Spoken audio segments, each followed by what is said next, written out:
धारे चरण कमल रज अंग लगाओ चरण कमल रज अंग लगाओ चरण कमल रज अंग लगाओ चरण कमल रज अंग लगाओ साधु गात हमारे दूधो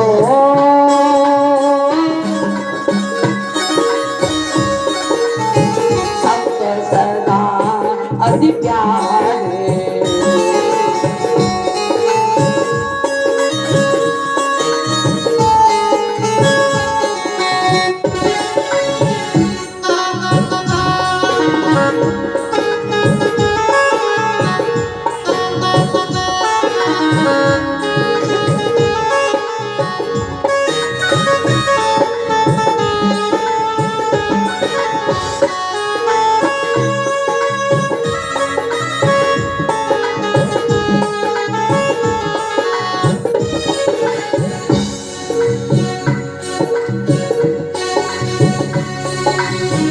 मेरे कारण छोड़ जगत के मेरे कारण छोड़ जगत के मेरे कारण छोड़ जगत के मेरे कारण छोड़ जगत के भोग पदार्थ सारे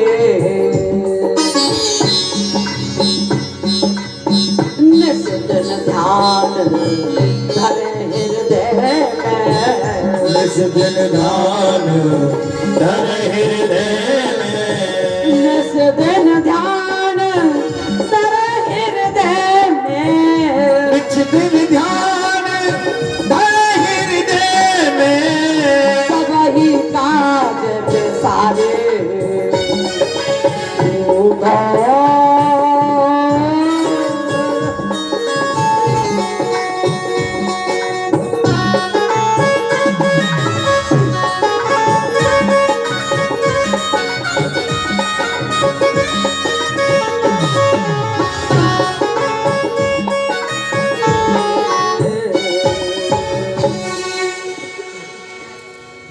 परमात्मा के तीन स्वरूप है। परमात्मा सत्य स्वरूप है, प्लस चित परमात्मा चेतन स्वरूप है, प्लस आनंद परमात्मा आनंद स्वरूप है। तो पहला स्वरूप कौन सा है? परमात्मा का सत्य स्वरूप। तो ये सत्य किसके रूप में आता है? संत के रूप में आता है। अगर आपको परमात्मा की सेवा करनी है, परमात्मा को कुछ खिलाना है, तो कैसे खिलाओगे? कैसे सेवा करोगे? हाँ, आप यहाँ पर थाली लगा लाई, आपने भोग लगा दिया, आपने सोचा खा लिया। जिस प्रकार से एक गर्भवती स्त्री के गर्भ में बालक है, उस बालक को आप कैसे भोजन पहुंचाओगे? माँ के द्वारा, माँ के द्वारा पहुंचाओगे ना। माँ को खिलाओगे तब माँ का खाया हुआ उस नाल के द्वारा उस बच्चे को पहुंचेगा। गर्भवती स्त्री को खिलाएंगे। ऐसे ही जब आप परमात्मा को खिलाना चाहोगे, तब आप संत को खिलाओगे तो वो परमात्मा के मुख में जाएगा। किसी संत को खिलाओगे, किसी संत की सेवा करोगे, तो वो परमात्मा की सेवा होगी। बाकी परमात्मा, ये मूर्तियां कोई आपका प्रसाद थोड़ी ग्रहण करती है। अभी एक थाली भर के आई थी भोग लगने के लिए, इस थाली को किसी भक्त को खिला देते, इस थाली को किसी महात्मा को खिला दो, हो गया, भोग लग गया, परमात्मा ने खा लिया। ताली बजानी पड़ेगी।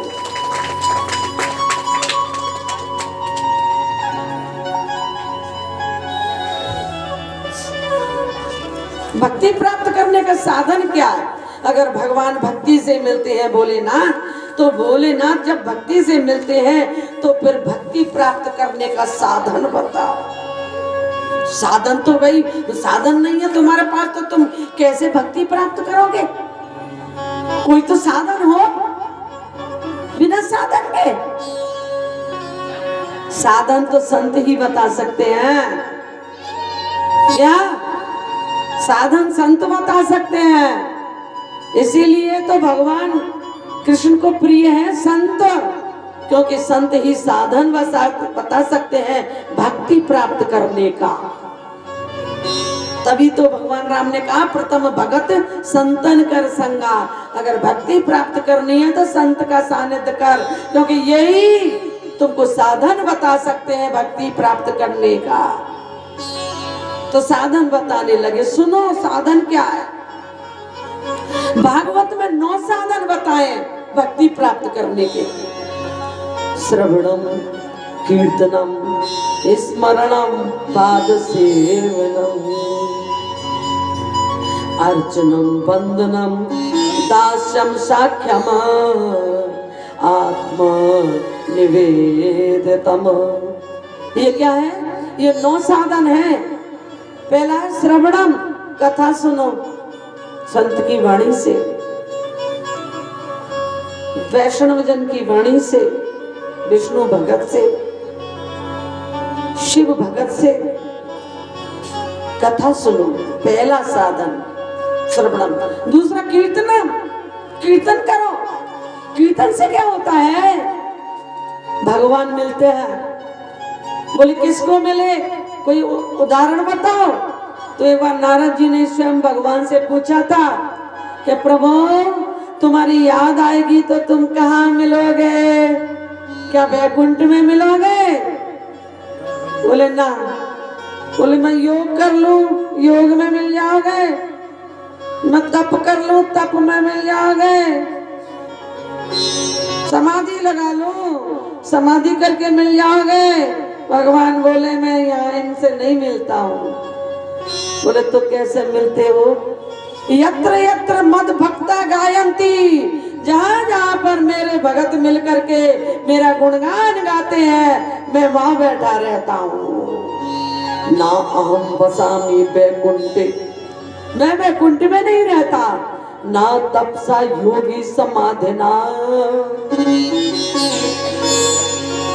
यत्र यत्र मद भक्ता गायन्ते। यत्र यत्र मतलब जहाँ जहाँ मद भक्ता मेरे भगत मेरा गुणगान गाते हैं, तत्र तत्र अहम तिष्ठति नारद, मैं वहां बैठा रहता हूँ। यही बैठे हैं भगवान। हकीकत बिल्कुल सच समझना, भगवान यही बैठे हैं। कीर्तन में, गुणगान में, कथा में, कीर्तन में भगवान बैठे रहते हैं। वो नहीं रहते वैकुंठ में। इसलिए श्रवणम और कीर्तनम स्मरणम, जो सुन के जाओ उसको याद करो। जैसे बच्चा क्लास में सुन के आए, पढ़ के आए और याद नहीं करे लेसन, तब वो आगे बढ़ जाएगा क्या? उसको याद करो। तो ये 9 साधन बताए हैं भागवत में भक्ति प्राप्त करने के। अर्चनम वंदनम, पूजा करो, वंदन करो दास भाव से, सखा भाव से, समर्पण भाव से। भाव नहीं है जिस हृदय में, भाव बिन पशु समान। भाव हो तो आ मिलते हैं घर बैठे भगवान। भाव से करो। ये भक्ति प्राप्त करने के 9 साधन भागवत के बताए हैं, लेकिन शिव पुराण में तो 3 ही बताए हैं। बोले तुम इन 3 नहीं कर ले, मत करो 9, 3 ही कर लो। कौन से? श्रोत्रेण श्रवणम तस्य, वचसा कीर्तनम तथा मनसा मननम तस्य महासाधनम उच्यते। 3 ही बताए शिव पुराण में, तो ज्यादा भी नहीं बताए। पहला है कान से भगवान के गुणगान सुनो। कान से क्या होगा? कान से सुनने से बोले ये गहना है, गहना। जो इस कान से अमर कथा सुन जाएगा, तो जब देह शांत होगा ना, जब मृत्यु प्राप्त होगी, तो कानों में चाहे तुम कितने कीमती कुंडल झाले पहन लेना, झुमकी पहन लेना, उतार लेंगे घर वाले, खींच लेंगे, लेकिन कथा को कोई नहीं खींच पाएगा।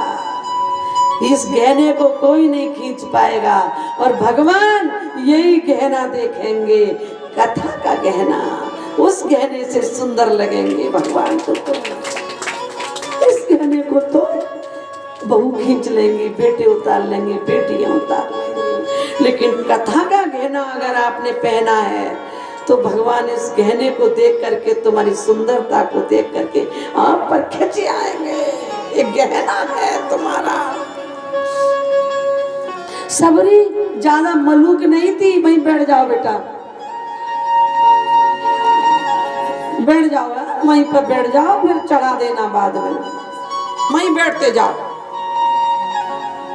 सबरी ज्यादा सुंदर नहीं थी, कोई पढ़ने नहीं गई, कॉलेज नहीं तोड़े थे, लेकिन कौन सा श्रृंगार था? भक्ति का श्रृंगार था। मतंग ऋषि राम कथा सुनाया करते थे, राम जी का मंत्र दिया था, उस श्रृंगार से भगवान लुभा गए, उस भक्ति से भगवान राम लुभा गए।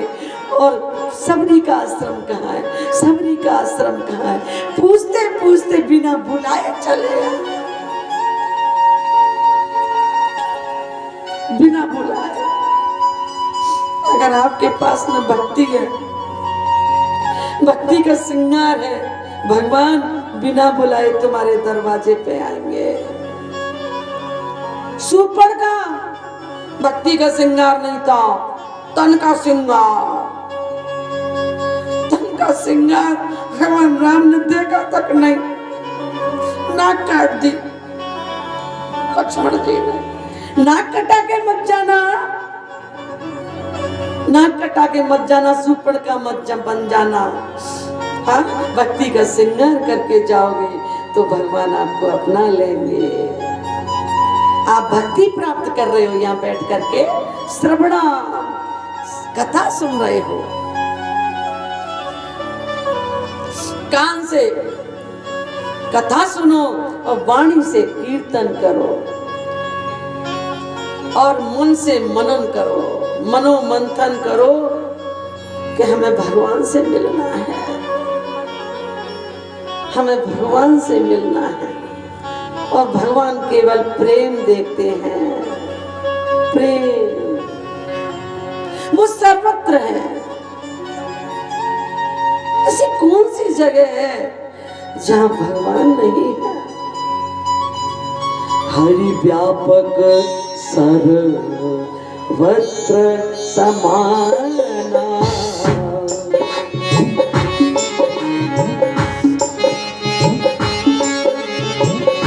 प्रेम से प्रकट होए मैं जाना।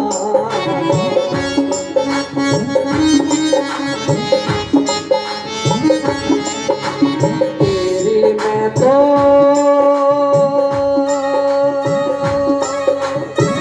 प्रेम दीवानी, मेरा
न जाने कोई।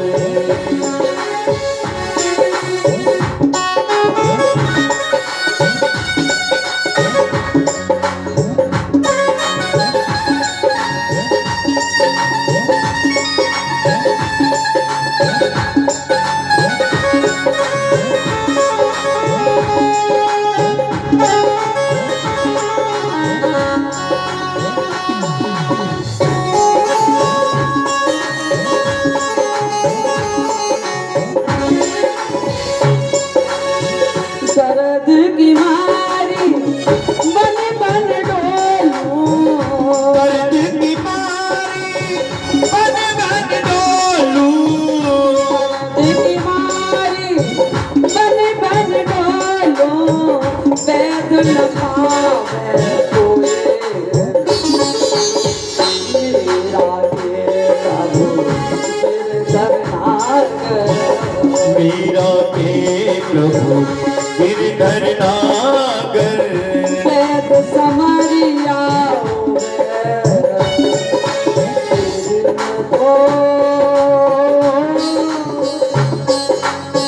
दर्द न जाने कोई, तेरी मेरा दर्द न जाने कोई। घायल की गति घायल जाने, घायल की गति घायल जाने। घायल की गति घायल जाने, घायल की गति घायल जाने। जो कोई घायल होवे, मीरा के प्रभु गिरधर नागर। मीरा के प्रभु गिरधर नागर। वैद समरिया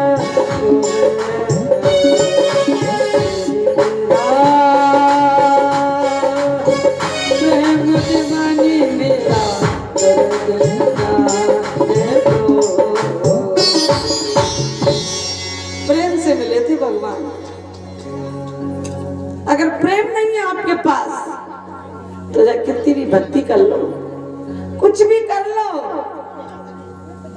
भगवान नहीं मिल सकते। प्रेम और कथा प्रेम कराती है भगवान से। प्रेम कैसे होगा भगवान से?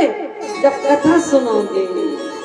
जाने बिन नहीं होए परतीति,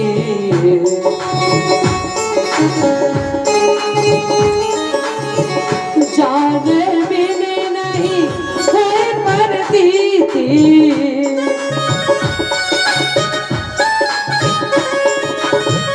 बिन परतीत ना होवे प्रीति।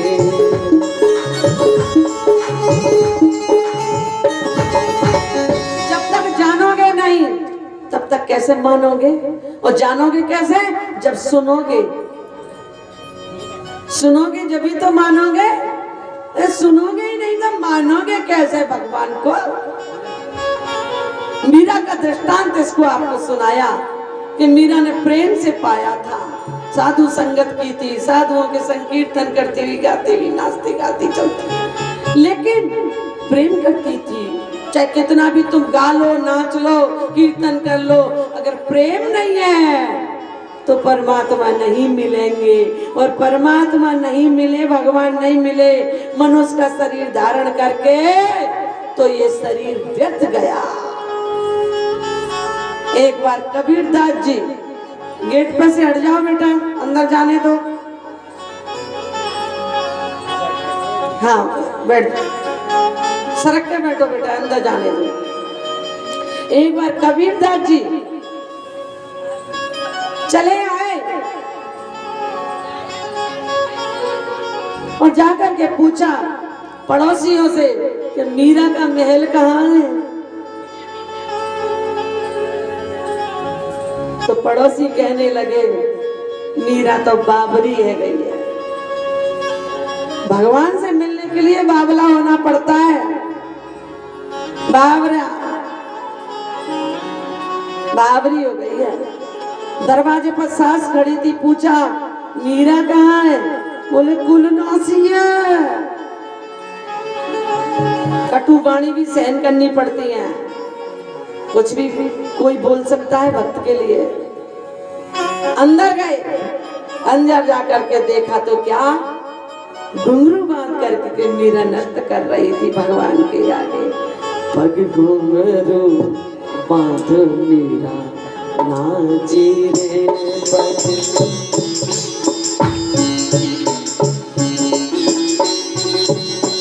लोग कहे मीरा भैया बाबरी,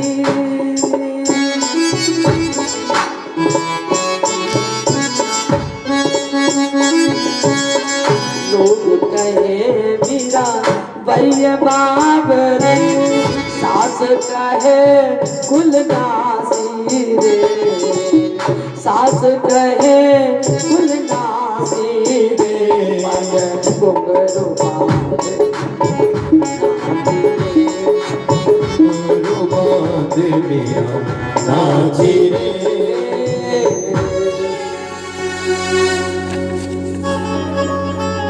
यानी हमने उदाहरण दिया मीरा का कि प्रेम से मिले हैं। साधु संगत वो भी करती थी, कीर्तन करती थी, गाया करती थी, मैं तो प्रेम दीवानी, मेरा दर्द न जाने कोई। और भक्तों के दर्द को कौन जाने। वो प्रेम करती थी भगवान कृष्ण से। प्रेम से मिलेंगे, भगवान सर्वत्र है। और प्रेम जब होगा, जब भगवान की कथा सुनोगे तो शंकर भगवान प्रेम से मिलेंगे, भक्ति से मिलेंगे। वो महादेव है, इनके दो रूप हैं। कथा पर आ जाओ, इनका निराकार और साकार। निराकार इनका शिवलिंग रूप है। अब निराकार है और शिवलिंग है, फिर इनसे प्रेम कैसे करें? बात भी आती है। प्रेम जब करोगे, जब इनकी उत्पत्ति सुनोगे, शिवलिंग की उत्पत्ति है, और इनकी जब प्रवचन सुनोगे, उत्पत्ति होगी, शिवलिंग की उत्पत्ति होगी। जब वो निराकार भोलेनाथ साकार का रूप बताएंगे, जब साकार रूप के गुण सुनोगे तो आपको प्रेम हो जाएगा भोलेनाथ से। बोलो शंकर भगवान की जय हो। नमः शिवाय। बोलो नमः शिवाय। हरे हरे बोले नमः शिवाय।